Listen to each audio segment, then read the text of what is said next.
Hi folks, you're with Tassifs today, your pushback channel, and thank you for joining this live stream.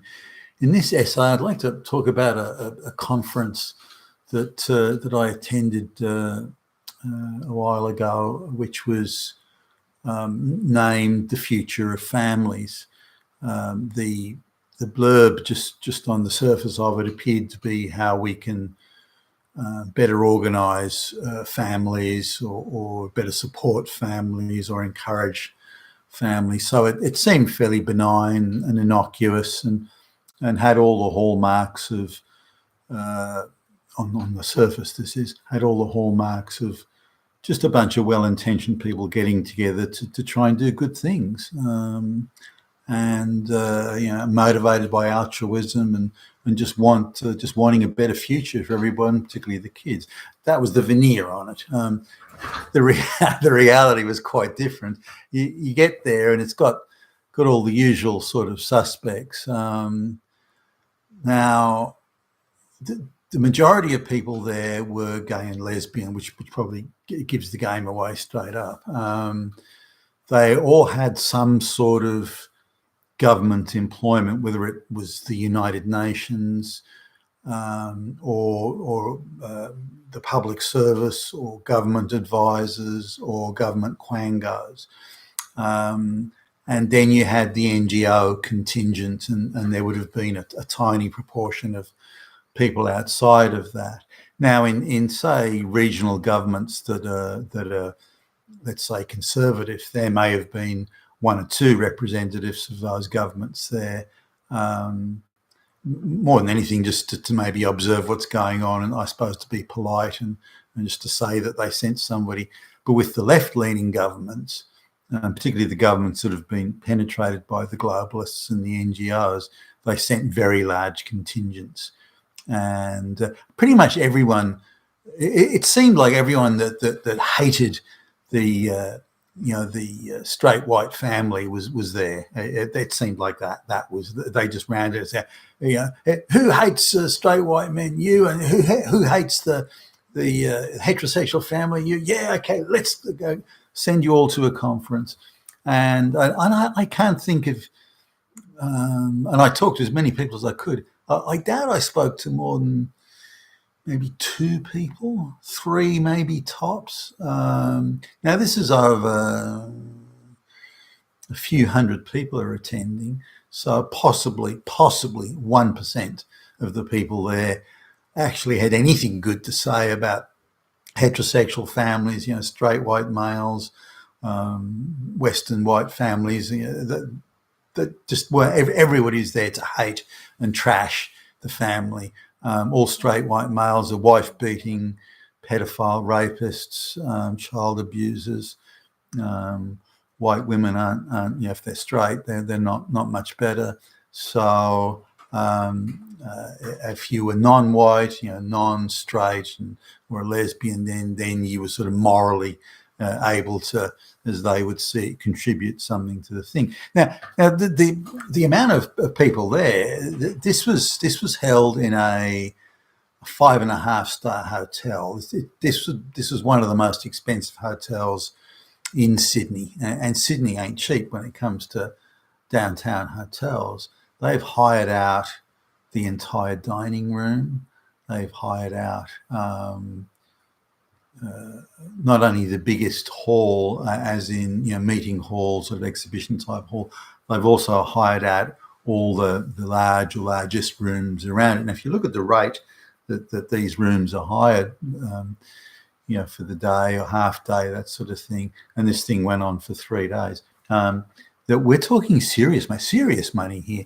Now, the people that had come, and many coming from overseas, like the United Nations, they were sending people from, these dirt poor basket case Pacific Islands, things like that, and they're fare, business class and first class plane fares to go and stay in a top of the range hotel with all the mod cons and the dinners and the meals and and they're also getting out for tours around the city, all paid for.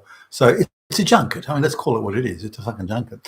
So all these people are there, none of whom have got anything to contribute or anything to say that's valuable or worthwhile. None of them have, that I was aware of, that contributed any sort of papers that were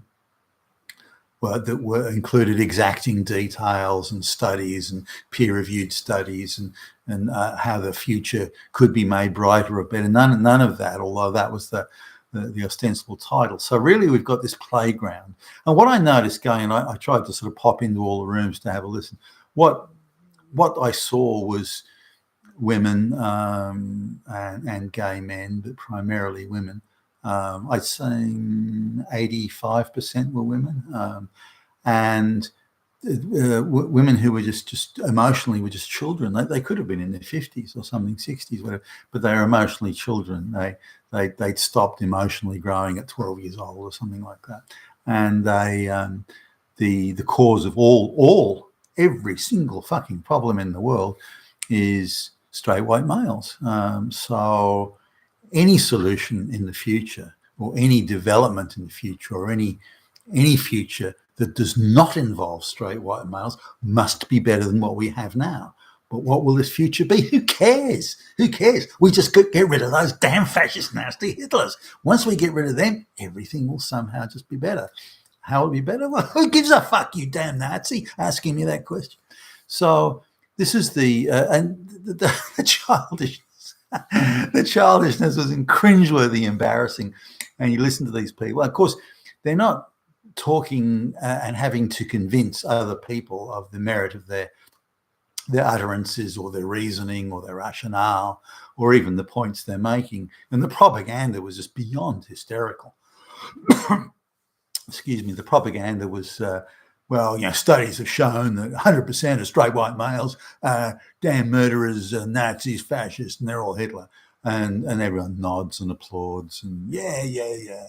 The evidence for this is, the proof is, hey, who cares? So they're all preaching to the converted and talking to each other. I think they could have said that 10 million Hitlers were in the next room and would, eating live babies or something like that, who were all black lesbian little babies, by the way, eating live babies and yeah, that's right, yeah. I don't think there was a discerning sort of voice or view anywhere. Now, a lot of the people were also non-white, and they would have oblique references. So you talk about. So there's one guy. I talked to him. He was not an idiot. Certainly not a genius, but not an idiot. There's something potentially practical about him. But we're talking about families, and so I posited, is it a good idea, do you think, to get rid of white families, to breed them out of existence? And instead of answering the question, he pointed out that his brother, I think, had married a white girl, and when he came out of prison or something like that, this guy, he went to visit his brother, but given his brother wasn't there, he decided to sit in the front yard of this quite nice area, obviously down at heel, and that the woman or the next door neighbour or someone called the police, and that was outrageously racist and showed how morally evil white people are. So because of that evil, that means they're not entitled to even exist or have families, and any family that does not involve white people must be an improvement on that damn evil fucking Nazi fascist racism. So okay, well, all right, that's an unfortunate thing there. What happened? What, the police arrested you? They handcuffed you? They shot you? They killed you? I mean, what happened? Oh no, they questioned me and I told them and they went away. But it just shows how racist white people are. It's okay, all right then. It's a bit embarrassing, I suppose, to have that, but it's given I didn't phrase it this way, but given you've got a criminal record and you spend time in prison, your interaction with the police and so on, that's hardly a rarity that you can say, wow, what an outrage. I've never spoken to a police officer before in my life, and look what happened. It's not that way, but I can understand your sensitivity to it. What has that got to do with white families? Well, white people are so racist. That's why. Well, no, there was a legitimate legitimate issue. So yeah, they jump from some alleged moral imperfection, which is ideologically contrived in the first place, to say, well, white people have no right to exist because of that, because they're all morally tainted with that. Now, coming back on the other side, I said, well, you've got to agree that black people spend more time in prison, commit more crimes and that sort of thing. He did concede the point. But he said, but all black people shouldn't be tainted with that. But hold on a minute, you're saying that all white people are morally corrupt because of the way you were treated there. Why isn't the reverse true? Why aren't all black people guilty because a lot of black people do that? Why can't it work both ways? Oh, no. It only works one way. Only white people can be bad, not the other way around. So that's about the level of the. In fact, he was probably more discerning than many of the others there. But that's about the standard of the attitude there. White people are bad by facts, and if there's no facts, they're bad by ideology, or bad morally. And we can make up and assert anything we want to prove and push and impose that lack of morality on white people, or alleged lack of morality. Now, they had a few workshops there about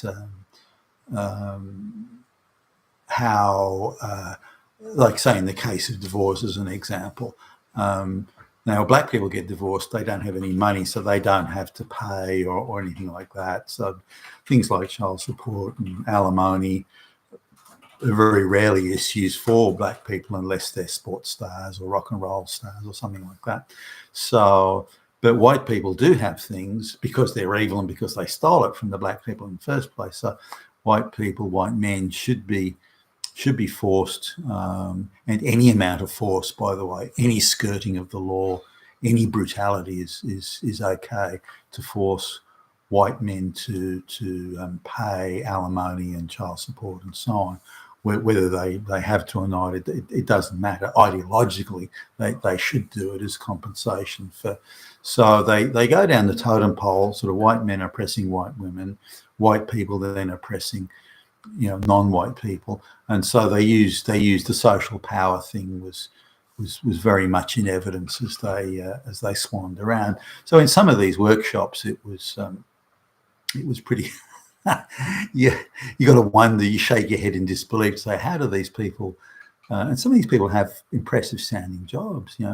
Executive director of equality and diversity in some government department. Now, if you look at the grade that they're in the public service, these jobs pay between say $200,000 and $400,000 a year, plus all the junkets thrown in. And some of these people seem to spend, from what I can gather, most of their time running around the world on junkets, all taxpayer funded. So they live in this fantasy world where they need to produce, create, or deliver nothing. They're there simply to destroy Western society. That is their job. So we've got hundreds upon hundreds of people being quite well paid to produce and create and deliver nothing other than destruction of Western society. And some of these people had impressive sounding resumes, like they were personal advisors to high-ranking politicians and things like that. They were, chairing committees that were advising on how families and education and so on was to be structured. So you go through the various, and I'm probably the only guy there who was emphatically and implacably opposed to what was going on. But even I was stunned at the extent of it. You've got to look at how lavishly funded the hatred of Western society is. The commitment to destroying it is just absolutely all-encompassing. I mean, just think about the cost of hiring out the hotels, the cost of all the travel and the food, and so on. Some of the guest speakers that were being brought in, look, you've only got to look it up online. Some of these people are being paid like $10,000 an appearance.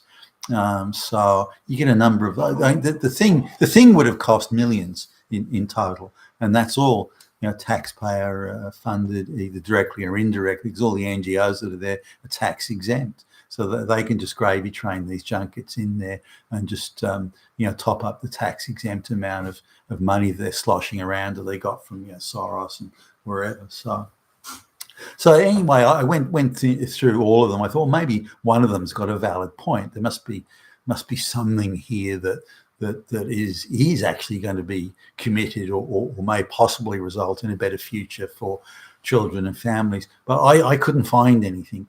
It was all about destroying the family, particularly the white family, not so much others necessarily. Gay, lesbian families in particular, were heavily promoted and talked about in glowing terms. Studies have shown that the children in lesbian only families, do 5,000 times better at school, 10 million times happier, have much better lives, and they go on to become activists and then improve the future, and that's it. And if anyone disagrees with that, they're Hitler. And this was, again, the general sort of attitude there. But as these people, I don't think they've ever had to take a question or ever had to justify what they're saying. They've never had to prove anything. They've never had to convince anybody. They've just been able to spout this nonsense to a fully converted room where everybody nods in, as they say, bovine agreement. But when I asked questions, which I did of a few people, they just didn't seem to know what to do. They sort of stared blankly at me. You're asking a question, and you can see then that the look would go from utter shock of being asked a question. But it's true that every straight white male is Hitler. I don't have to prove it. And you're asking a question. If you're asking a question, it must mean that you're Hitler. And they really couldn't get out of that sort of loop. So once the question was asked, they were quite shocked at being asked the question. But then the face would contort to, well, you must be Hitler. And he would go on from there. So trying to understand where they were coming from and what they thought they could deliver and to what benefit to society, it was nigh impossible.